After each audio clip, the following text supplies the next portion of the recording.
Hey y'all, my name is Carrie Ann Sullivan, aka the Wig Nurse, and I'm going to answer some questions today that I got. There's a few people out there that are asking about my hearing aids and wearing glasses, and I do talk about this in my reviews. And it can be so uncomfortable in not being able to find comfort when you're wearing something that's supposed to be helping you make you feel good. It can be quite miserable and make you not want to wear your hair. So here we go. First off, I lost my hair after COVID, and it's growing back, which is awesome, but I still cut my hair because it just makes wearing wigs just so much easier. And I don't really want to mess with my bio hair anymore because I just love my wigs. So, but I still lost my hearing from COVID. And so about 2 years ago, I had to start wearing the hearing aids. Now, I tried the internal kind, and they were very difficult to use. I had to keep taking them out and putting them back in, and being a nurse and doing that, using stethoscopes, and my stethoscope even had an amplifier, which I gave to a girlfriend who was struggling hearing. It's just so inconvenient. But now they make stethoscopes that talk directly to my hearing aids through Bluetooth. Bam. Okay, you can see I use it all the time, even the letters are coming off.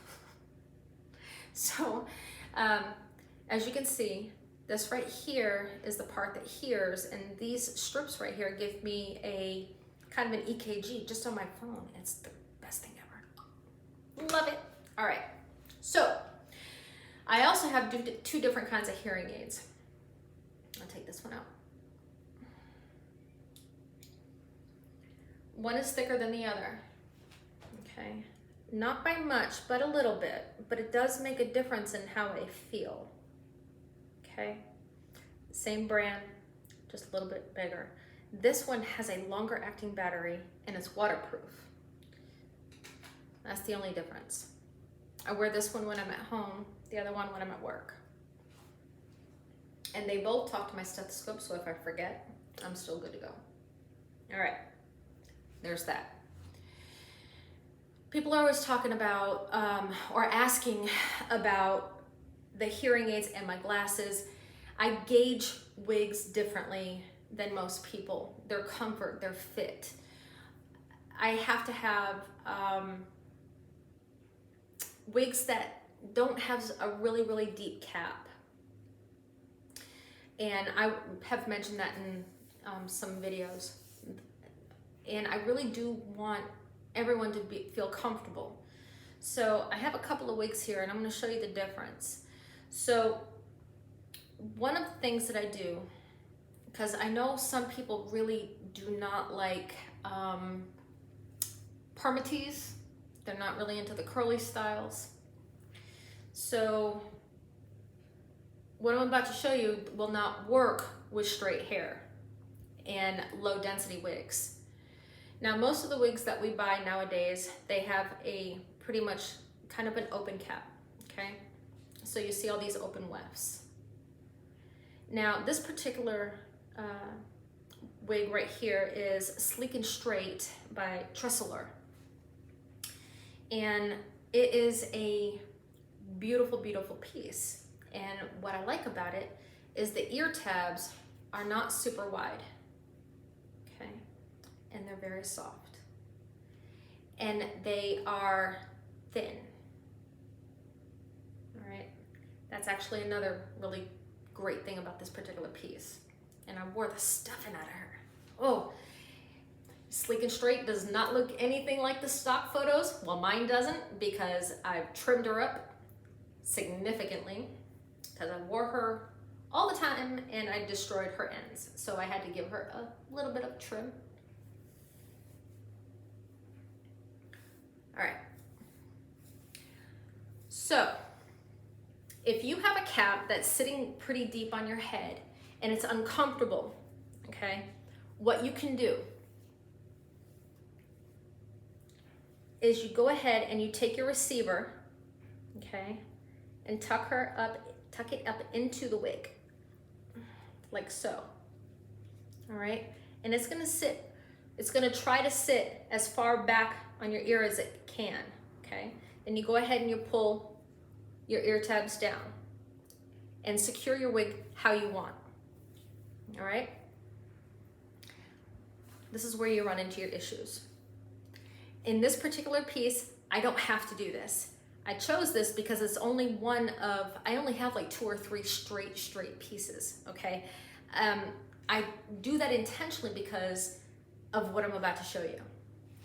So I don't really like having the receiver up in here in straight pieces because this happens.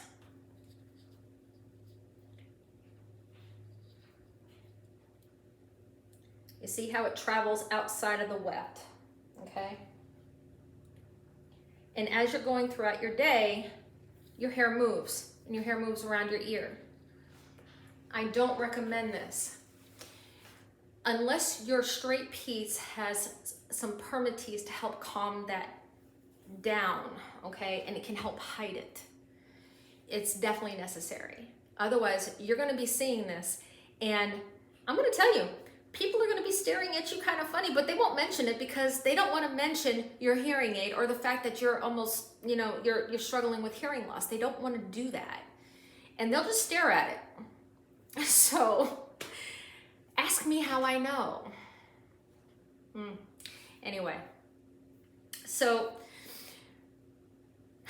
to get around this, I'm very lucky. This particular piece right here, I'm going to put this back where it belongs, because I don't like the way that feels or looks. So the way that I get around this in this particular piece is the fact that she does not have a deep cap, okay? So she doesn't lay super low on behind my ears. She does allow for enough coverage, okay? And I can bring little pieces down if I want to wear my hair up, all right? So, a deep cap piece.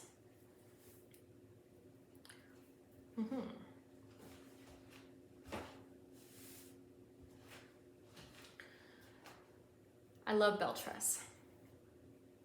I really, really do. The fibers are so awesome, and the styles are so cute. So this is bell tress Cubana, and I did a review on her. And I have to do moving with her of my hearing aid. Because she's an average cap and she sits so low and she ends up pushing my wire down into my ear, I have to tuck her up.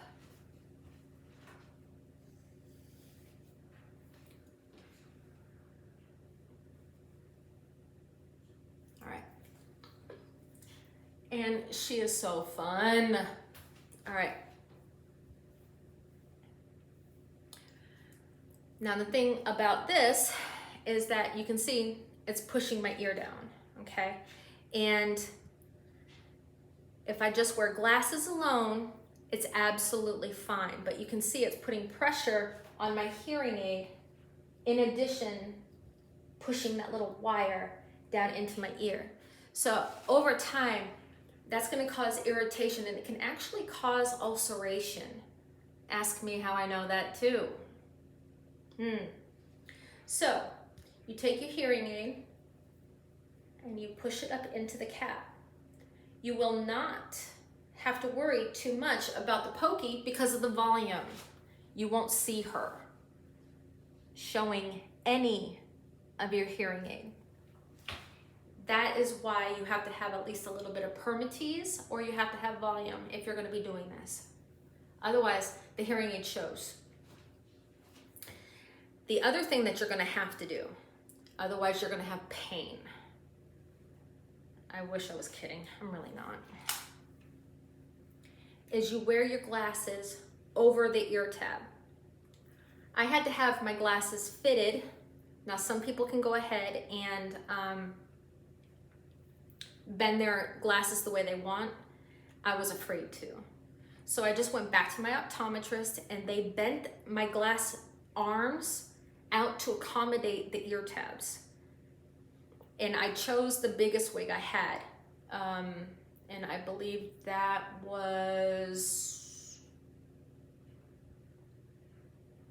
my Peerless 22. Okay? And because I got her a little while ago.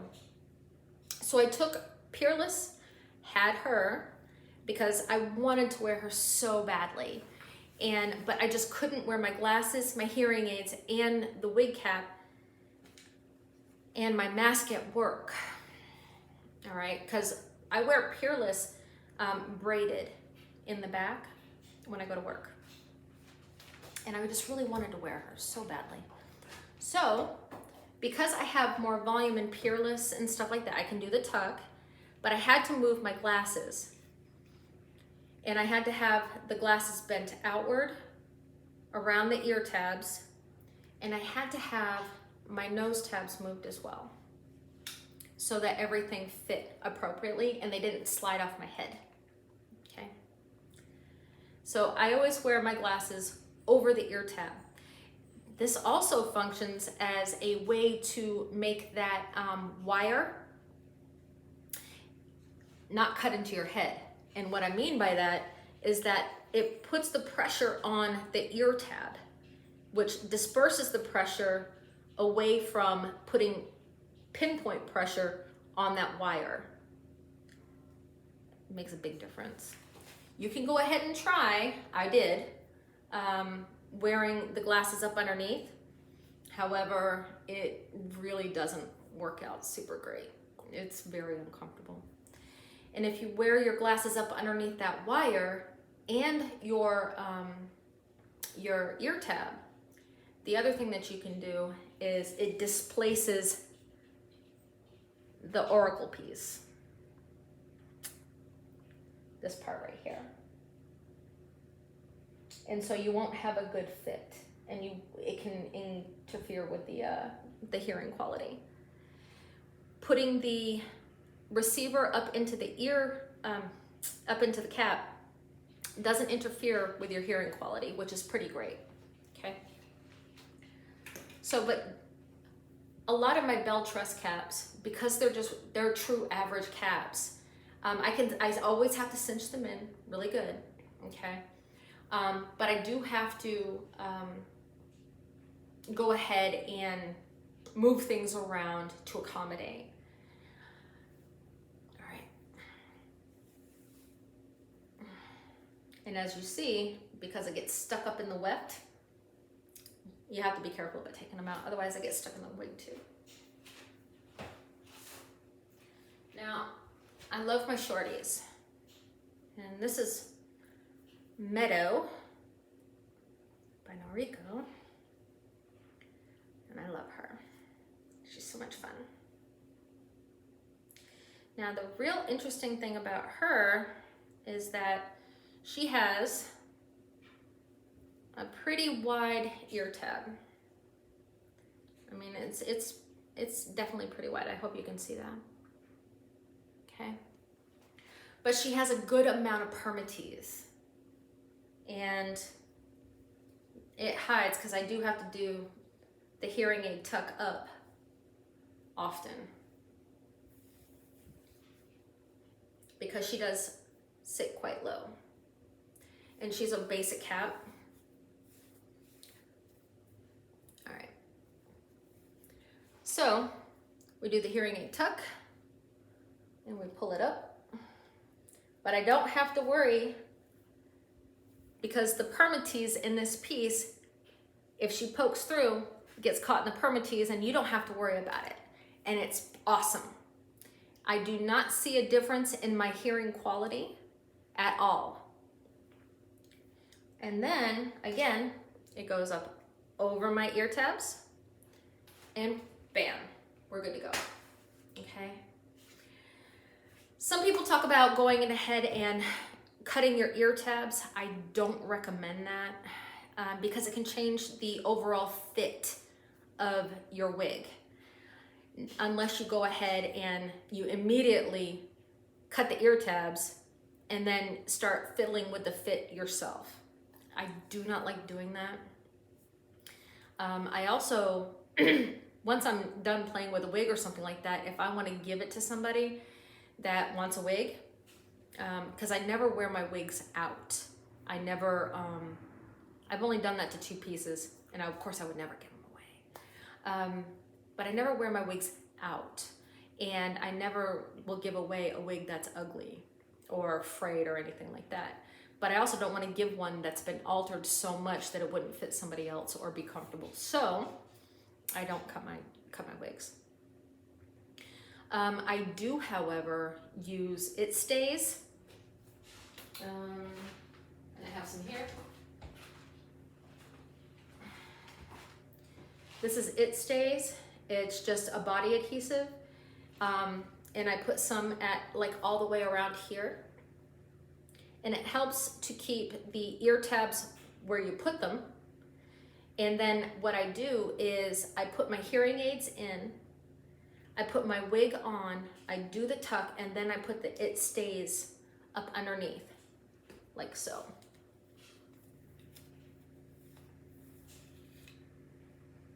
Put that there. Let me take my glasses off. So I put the It Stays all the way around, just right on the hairline. And then I go ahead, put my hearing aids in.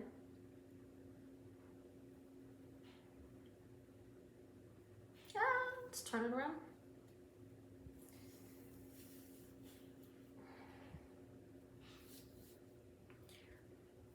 Quickly do the tuck, the hearing aid tuck, put it up, pull it where I need it to be, which is usually right about there. And then I do the 1 minute hold. And the hearing aid will almost always stay right where you put it. Easy. And then your ear tabs are going to be very secure, so you don't have to worry about that. And then you go ahead and you can put your glasses on.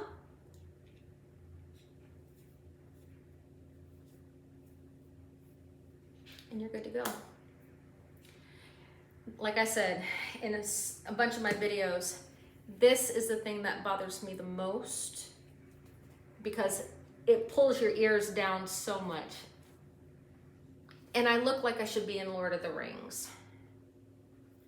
But it's not my hearing aids that are doing it. Okay? So, if you want to know any more, I cannot tell you if you want to know what are deep caps and what aren't, because they're all very individual. And it's all very individual to everyone's head. The ones that are the most shallow caps are the petite average for me, because I have a 20.75 circumference.